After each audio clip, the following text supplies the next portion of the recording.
Quand Sacha est là, on sait, on va parler de sport. Bonjour Sacha. Bonjour Nadia, bonjour à tous. On parle de sport, mais aussi de blessures sportives. C'est vrai que ça arrive plus souvent qu'on ne croit. Quelles sont les blessures les plus courantes dans le sport ? Alors on va retrouver les crampes, les contractures, les élongations, les déchirures, les tendinites, les luxations, les lumbagos, les petits écrasements et les coupures superficielles. Donc il y a quand même pas mal de petites blessures en sport.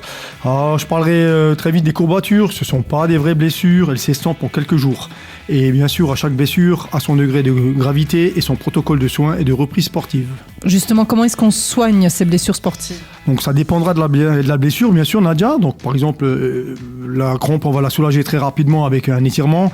On va boire de l'eau et puis on va pouvoir prendre un petit peu des sels minéraux comme du potassium, du sodium, du magnésium. Alors ça va passer très vite.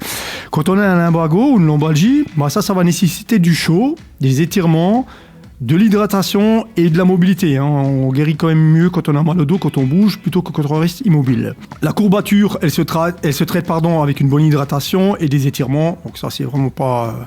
c'est pas grave, c'est pas une blessure.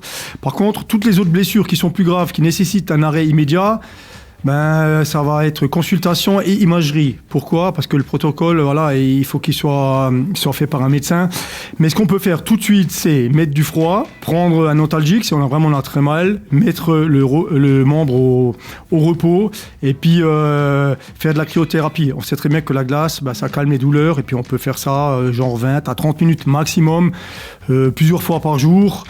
Donc ça, c'est des choses qu'on peut faire soi-même. Mais dans tous les cas, il faudra consulter et suivre le protocole du médecin. Ça, c'est le plus important. La grande question des sportifs, c'est quand est-ce qu'on peut recommencer le sport ? Pour une élongation, par exemple, il faudra 3 semaines. Pour une déchirure, ça peut prendre 6 semaines. Et quand on a une tendinite, ça peut même prendre plusieurs mois. C'est beaucoup plus long. Pour ce qui est tendinite, déchirure, luxation et toutes les chirurgies, si jamais on a vraiment besoin de se faire opérer, quand c'est plus grave, il faudra une imagerie de contrôle et suivre le protocole de rééducation. Alors souvent, il faudra faire de la kiné avant de reprendre du sport. Qu'est-ce qu'on fait pendant cette période d'inactivité ? On peut faire quelque chose quand même ou pas ?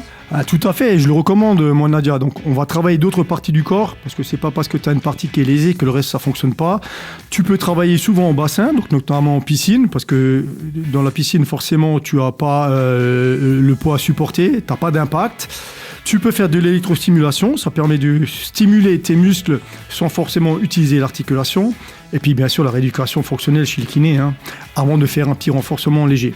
Donc sauf immobilisation totale, ce qui est quand même assez rare, il faut rester actif sans solliciter la partie lésée.